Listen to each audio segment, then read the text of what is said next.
Hey guys, this is DFD, aka Dark Frozen Depths, and I'm bringing to you a game that I was creating for at least 2 years now off of a program called RPG Maker. It is called Chronicles Sagas. This game is still incomplete, but there is a demo out of it now. The download link of that is in the description below. And unfortunately, if you cannot hear me well enough right now, that's because of the volume on this thing, but we'll get into it to change that quickly.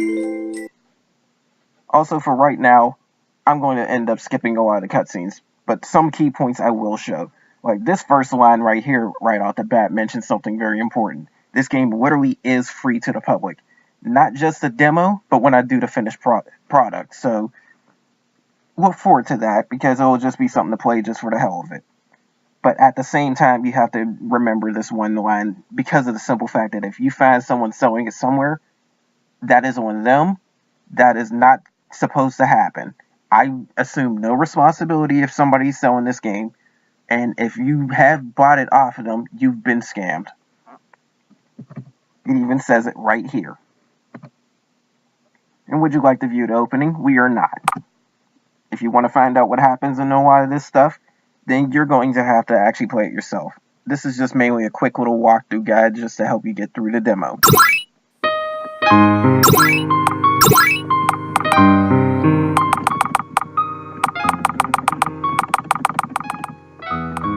Okay, that should fix the volume issue.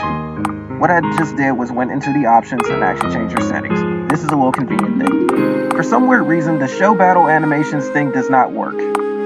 So it's always going to show them once we put it on how to show. There's no point in messing with that. I haven't found a fix for it yet. Instant text, however, speeds things up because they won't see it coming in letter by letter. It'll just show the whole thing right off the bat. And Autodash is probably one of the most useful options you will have because you won't have to hold down the shift key in order to continue running. It even says it up there in the description. And then you can also customize your window. Like for example, I can just shoot it up to the solid blue. But I want a half blue because I like blue. So let's lower those a little bit just to make it a little bit darker. And also in the options menu is how you get back. Return to title screen is how you go back and get another save file. Shutdown game just completely closes the game. You probably won't need this unless you just want to stop playing entirely. If you want to play another file, pick this one. And right off the bat, you see 3 characters as well. Kazuka, Narissa, and Kazuya. Now, if I was to say full names, that would be Kazuka Tagori, Narissa Shimaku, and Kazuya Tagori. Now, the first thing you notice is that Kazuka and Kazuya look like brother and sister. That's because they're actually supposed to be twins. But just because they're twins doesn't necessarily mean everything's the same about them. They'll get a lot of similar stuff, but their stats and a few of their skills will be different. But the main thing is these little sad descriptions over here. If you notice, it says Arctic, Illuminous, and Aquatic. That gives a hint at what they do best. Arctic meaning ice, Illuminous meaning light, Aquatic meaning water. Keep this in mind because that's how this game really works. You will have to sit and use a lot of different weaknesses and strengths about the characters in order to actually manipulate how the battles go. It's a big trial and error type of thing, but it's very lenient in the beginning of the game. And due to this, you'll have to end up trying to supply enough stat boosts to certain characters in order to move on. You can indeed complete this entire game just with one character if you choose so, but it is very hard to do so. But you will, at one point or another, will end up using Kazuka and Narissa, at the very least. They will be used in almost every single scenario. Because while you can choose your party normally through a lot of boss fights, Kazuka and Narissa, you will be forced to use them in certain fights. And some of them are early on. That's a quick little warning. And also you have this map up here. The red dot on the flashing map is you. The purple dots mean an area change, and green dots mean things you can look at. I'm not going to look at them unless they're absolutely necessary in this. But it's a handy little tool to help you get past. Now these 2 rooms up here, remember them. Because they act as restore points where you can fully restore your party. That'll come in handy later. And this is the handiest place of all because you can obviously see the treasure chest. If you can can't tell, they're a very light blue dot on the map. I intentionally made it like that to make them kind of hard to spot out, so you really have to pay attention. And also the color of the treasure chest also means something too, but not right now. But the first box had some in-game currency called Sita. The second one had a restoring item called a Vitality Potion. Standard stuff. This, however, is what you really need. The Guard Ring. Guard Ring is going to make your defense a little bit higher. And I suggest giving it to Narissa because she has the lowest starting defense. And that's another thing about the characters. The rate of their stats increasing off of leveling up, or even just boosting them, ends up being differently. But the only stat you can't max out is speed, but it's also very hard to max out your HP.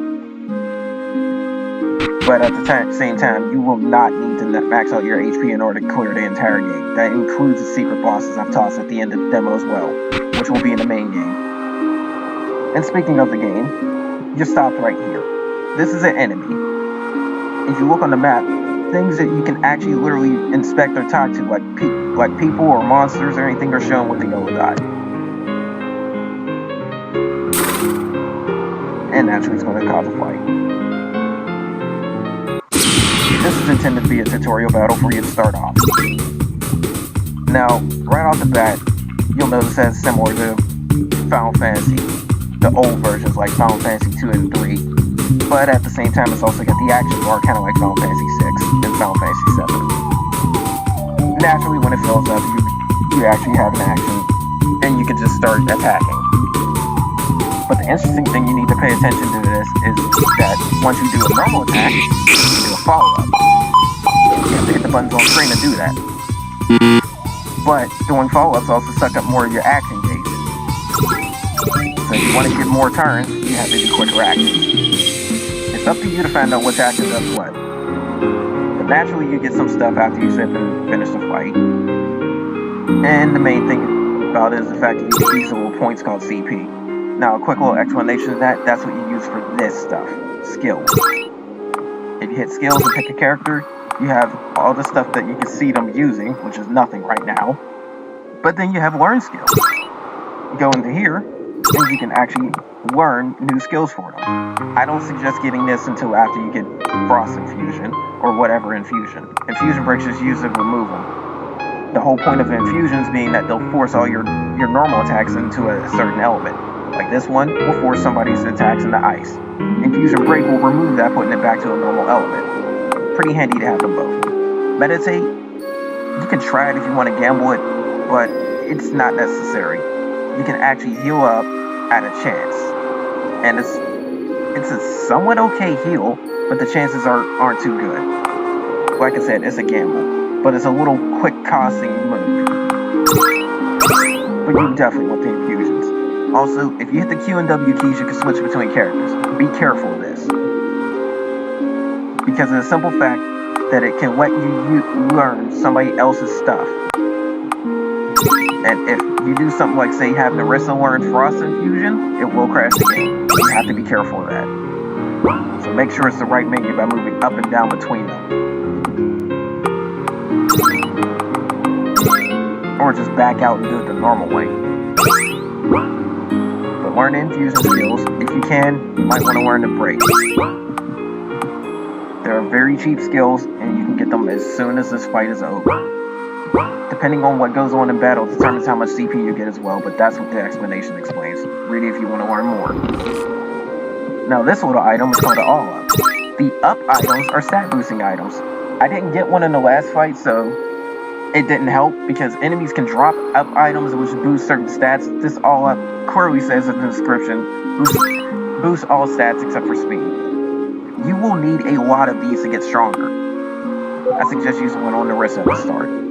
Because again, Narissa has the lowest stats pretty much. Except for magic-based stats. Because when you go into stats menu, you can see. Like, she has lower strength than the others until you simply use that All Up. Her speed is naturally lower as well. But she has very good endurance and magic. She's a decent mage. And remember when I said that these rooms are important? Well, right off the bat, you can use these. You can go in here and rest up anytime you want, but It's best to pick the time after you've done the first fight, or even a few more once you finally get outside.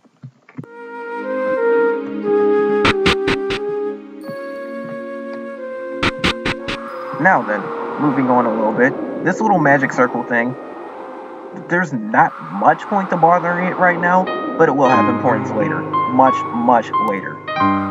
Remember that. Because I'll even give you a quick little hint.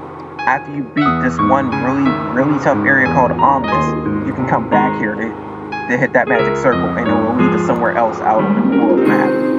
That's how you get into this one special little area that I'll put in the game right after you've done everything in there. And speaking of the world map, you can finally go in there, and there will be a second radar that pops up in the top left of the screen. I mean the top right of the screen. Top left is your area map, top right will be your enemy radar. Now the enemy radar, you'll see in a second. That blue dot is me. If I move around on the map, I'm moving away from these red dots.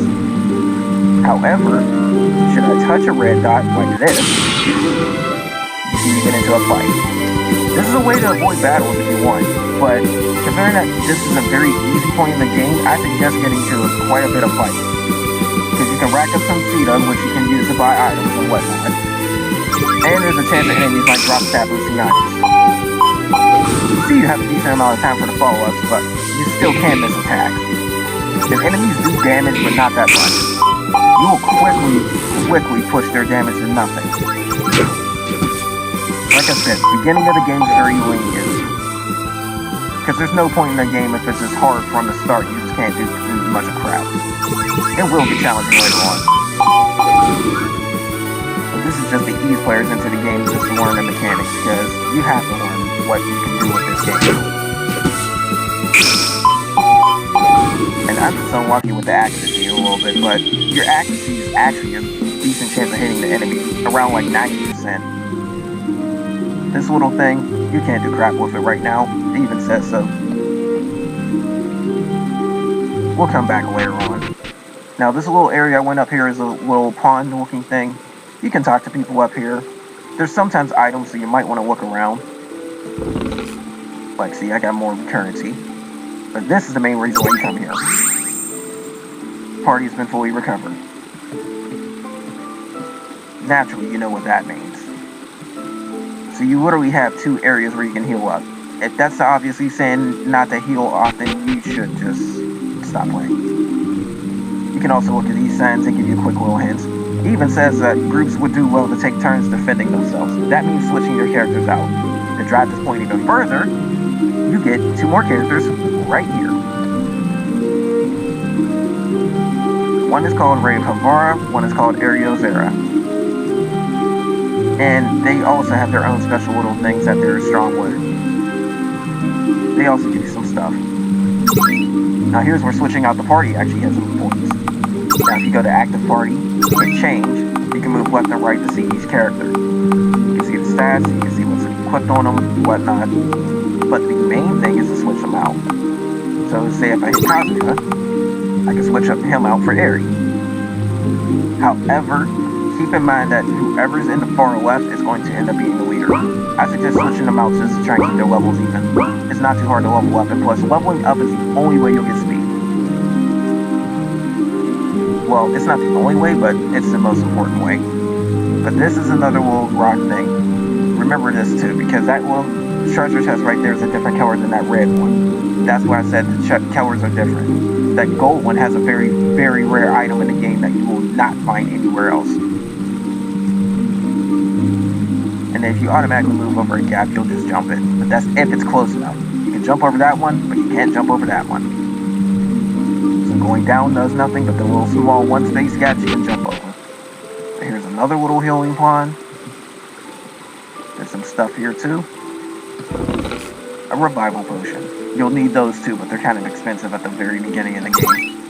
Naturally, because of the simple fact that these things revive a person that's been knocked out. And if you notice about your vitality potions and your mana potions, the little restoring items usually restores percentages of health or MP. So they're going to be useful throughout the entire game.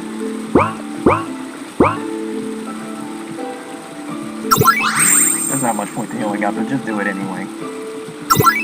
And also, another interesting little thing about this is that you can save anytime you wish. I've already had a save file just test playing the game, but considering that, anytime you're not in a fight, you can save your game. Sometimes you have to be careful of it though, because you're given opportunities to save right before a boss fight at times, and if you save and you're not strong enough, you're just going to have to reload a previous save. I'll give warnings to that. But talk to this guy, he says it's a strong monster, you can't do anything, yada yada yada, and then the group suggests going to wait in the town. I wouldn't wait in the town just yet.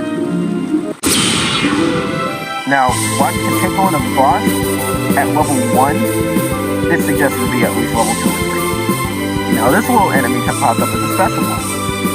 The ones that look like the little gargoyle things, they have special little perks about them. But unfortunately, you are nowhere near strong enough to even be able to take them on. Even if you get enough speed to actually get a turn in, because they run the first turn, you won't be able to take out their health. Now, a little thing called TV tropes called them pinata enemies. So this is the first little town of the game. Yada yada yada, people to talk to. 2 important things you're going to need tonight. First is these little shops. And this is where you can just stock up on a whole bunch of stuff. Now, I want to actually sell off a few things. I don't use these often, which is why I sell them. These give you a little status effect in the middle of a battle, where it will actually give you health over time. Now, in a fight, it's based on real time. So as long as somebody's not taking action, time will progress. A certain amount of time passes and it'll count as a turn. Each time a turn happens, that's where a status effect comes into play. This one will sip and give you HP each time a turn passes. Other status effects, they might sip and take your HP, they might just sit there, have you like a sitting duck. Others will sip and lower or increase your stats, keep that in mind. And I don't typically use mana potions that often. Not at the very beginning of the game. You can sell those off too. Doing so gives you a quick little, nice little boost and money. Nice little thing to know.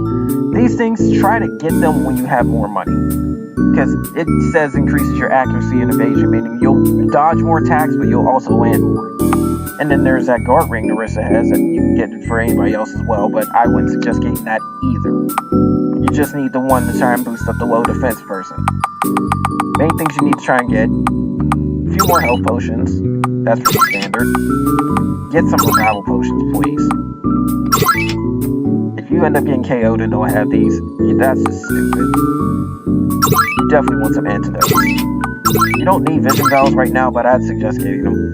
Get a nice little healthy supply of those. Now, main things you need right now: life up, mana up. You can also get some power-ups to increase your stats. Magic up is useless right now because nobody knows magic until you start learning it. Guard up, resist up, you'll need that too. Luck is so-so. Now, using these, you see everybody's stats go up. I suggest raising everybody at an even level, just to try and keep things available. You will always need life ups. That's how you can increase your max HP. And maxing it out is going to be very, very, very hard because it's a very high limit to it.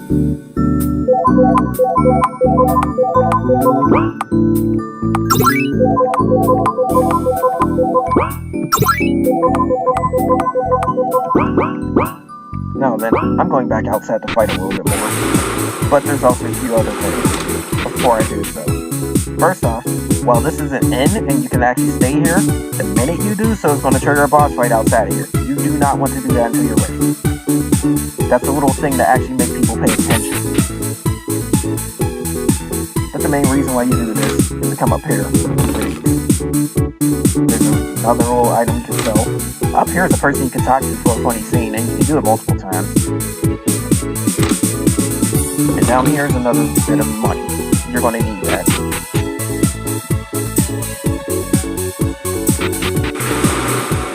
I will say we stress this enough. you will need Sita. A lot of it. You want to raise your stats as high as possible without grinding monsters, you're going to need Sita. You can see there's a substantial little change between everybody's little stats. They were at full until I used them. Just that tiny little bit makes a huge difference.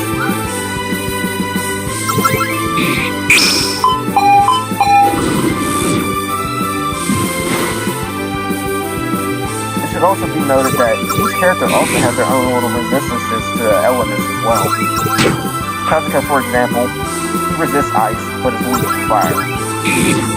That means he'll sit and take less ice damage than anybody else, but he'll also take more fire damage. You gotta keep that in mind. There's even resistances to normal attacks too, as some characters have later on. Again, pay attention. You'll see what characters do best if you really pay attention. That's the main thing about this game.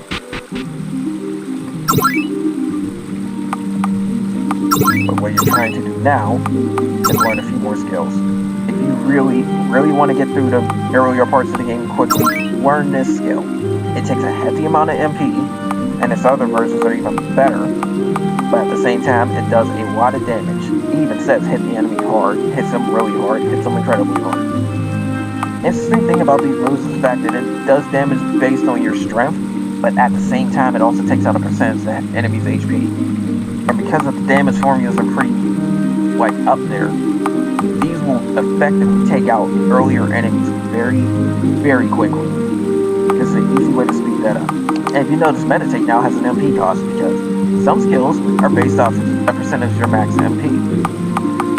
So while your MP is still low, it'll be free. But there's going to be some stuff like this that's going to force you to raise your MP because they have set amounts. Nice little thing in the game. But right now, I want people that know heavy attack. I don't want Narissa to learn it. I want her to learn healer. I need a healer. I can't even learn heavy attack, so in that case, I need cure. Now, yours is starting out. Get your infusion, get your meditate. And you don't have anything because I haven't even fought you with you yet. One more quick little fight before I go try and face this boss, because it's not that hard.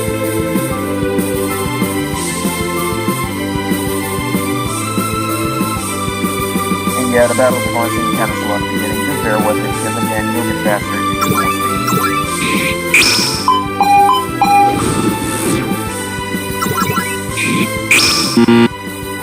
Yeah, if you fail, it doesn't really do anything. It just stops your turn immediately. And the cost of the previous attack is just taken out. You're not even damaging her that much now. Just off the 2 little guard ups I gave everybody. Like I said, you'll easily be able to withstand these guys. It's the boss who will withstand the most. And everybody's leveled up. Leveling gives some decent stats at the very beginning. But again, the main reason you want to level up is the speed increase. You want that speed increase. Now in this case, I'm going to switch to active party because you're there. It's scary. Because the boss is actually a little bit resistant to water, so... But it also uses water attacks, so if you want to use Kazuya for a bit of defense, that's another thing.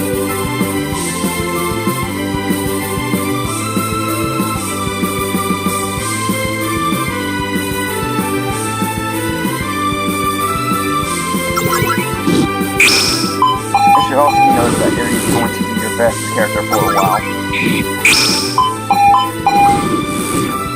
If you want to earn end matches quickly, you're going to need to actually have her in the party and level her up as soon as possible if that's the case. I want to try and get her to level 2. Sometimes you have to wait for enemies to come to you on the map. This is how it is. Now, the encounters aren't too hard, but there is one specific one you need to watch out for. That's the 6 slabs in one group. Because early on, if you get those guys, they can actually do some damage. But at the same time, if you're grinding, you want to find them because they give you the most amount of stuff at once. There's a man different enemies drop different stuff.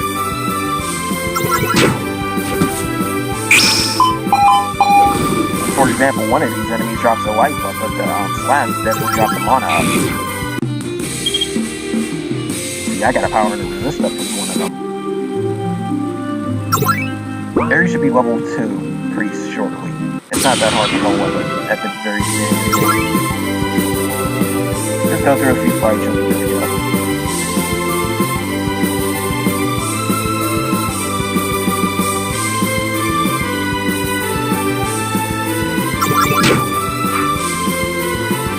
Now, if I want to show off that attack move, here's an interesting little thing. If you notice, Ares' little move or is filled up faster than Cosmos. Like, you hit the shift button, skips our turn to town. It will decrease our bar, but it skips a turn. Nice little interesting thing. Now, this is what I meant by heavy attack. You can only use it a certain amount of times each fight, because each skill has its own limit. Some is unlimited, and others have really low limits. But yeah, nearly 3,000 when you're normally doing like maybe a few hundred per hit. Like I said, it's a very nice little starter ability right at the beginning. You're going to need it. Ares still level 1, but I said screw it, because he's got enough to actually learn her heavy attack, so that's good enough for me. I'm not going to worry about her fusion, even though wind actually does help in the next boss fight. You can learn super attack, which is even better. And you suck at magic, but it heals and heal. You can learn heavy attack, meditate.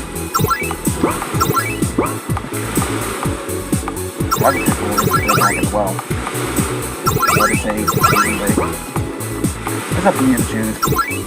But another interesting little thing to know is the fact that when you level up, you also gain CP from that. Max level 300.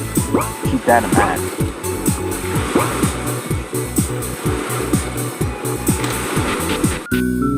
Alright, so a little bit more restocking and now I'll be done. So these, if you don't need them, we're going to buy a few more. I want to be a little bit safe. And dump everything else on life up.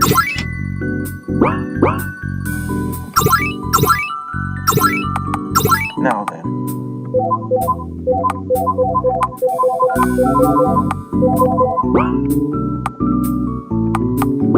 I can't really do anything really on that one. So, let's get one save. Just in case something happens. Again, you can beat this boss at level 1, but who knows.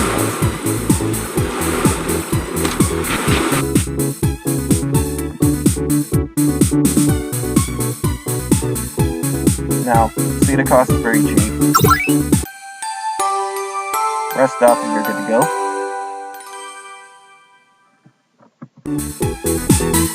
But here's the thing. Resting triggers this scene. This is why you save before you do that. And oh look, there's a boss. I don't have too many sprites right now, so just bear with me. But that is literally what the boss is going to look like. As you see. At the top is the boss meter, what level the boss really is. Level doesn't really matter. I just put it there just for the hell of it. But the meter is one big thing. And this guy hits hard. See why I put the life up. I will have somebody healing. But this is going to speed up the fight.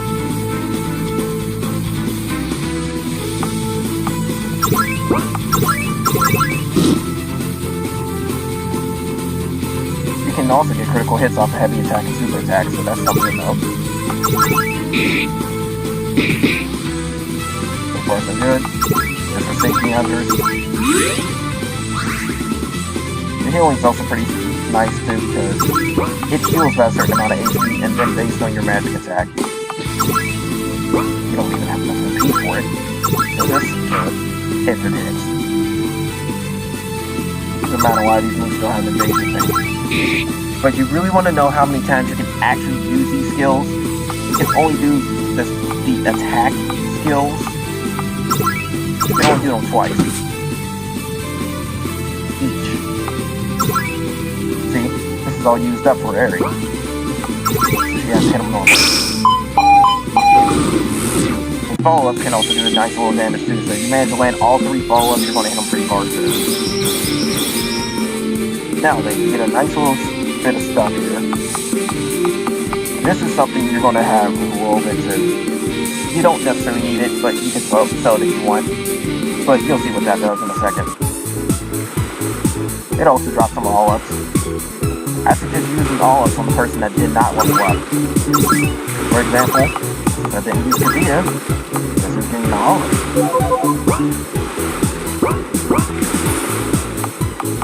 Now, I also want to change the active point. Whoever has the least amount of experience points needed for level 5, I'll put them in the back. Use about 20, 28, like the rest is going to be the winners.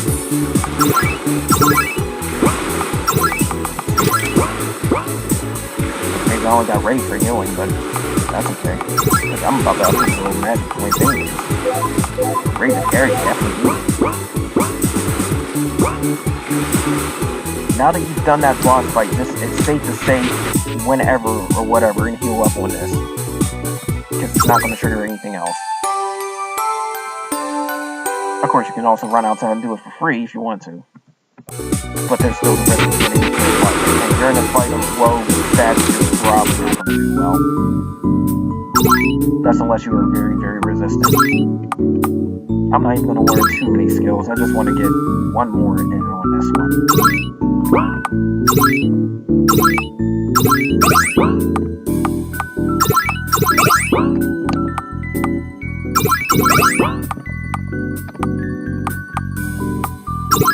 Okay, everybody's learned enough. Rushing Criss is also another decent little damaging skill too, and it's pretty cheap. It has no limits either. Rushing Criss is only an ability that Kazuka and Kazia will learn. Aerie, Rave, and Darissa will not get it.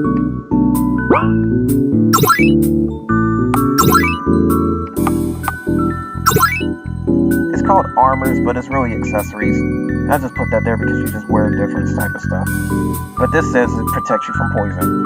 It reduces the chances of poison working. It doesn't really protect you. That's what it says may protect.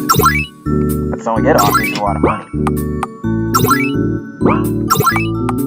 And we're going to have to open the Pokemon potion.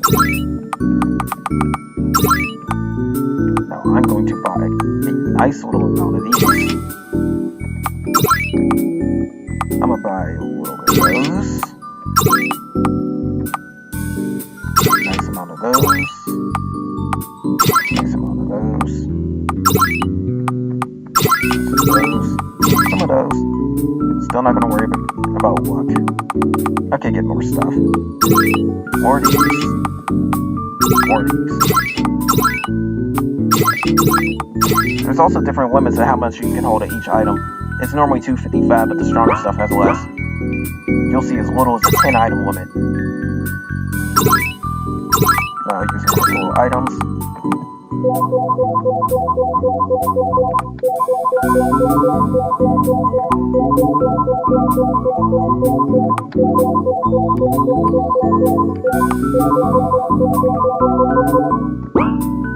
This will take up the most of your time.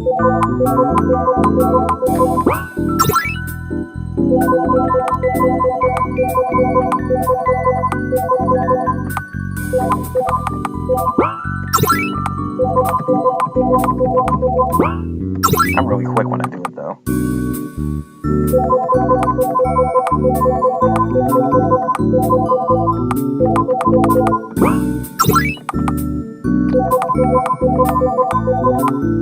Raven area weak against magic damage, so you might want to use some more on those.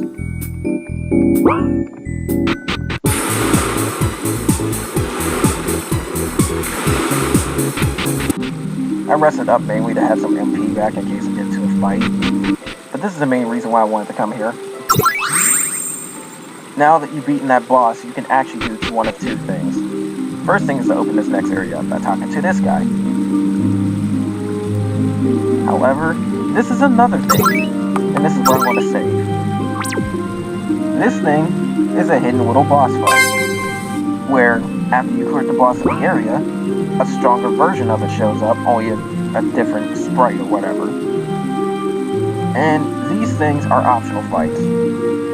You can fight them, and you won't lose, meaning no game over, but your HP will be set to 1 if you fail a fight. And they are stronger than the other versions. This is why I bumped up my stats. You can honestly be able to defeat it the very minute you beat the first boss, but you want to raise your stats.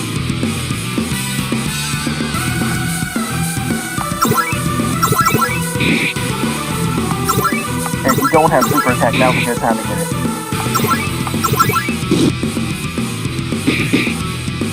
He's doing more than double the damage of the last one.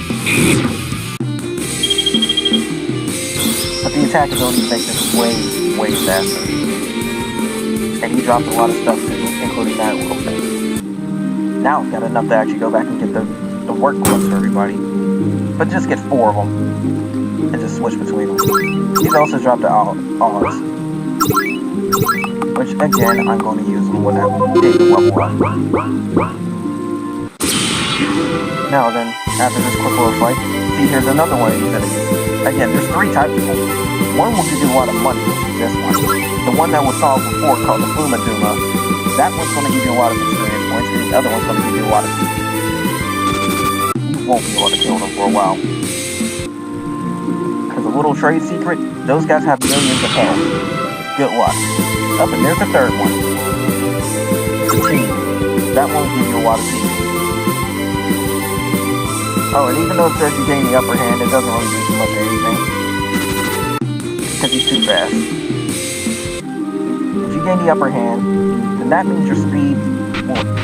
that means your action gauges will actually have, that means their action gauges will be at 0. But if they have enough speed, they'll still get a turn. But one more save here. I just rest up a lot just because. And with that done, we're going to end it right here. This has been DFD, aka Dark Frozen Deaths with Chronicles Sagas, Part 1 of the walkthrough. And I will see you again next time, guys. Take care.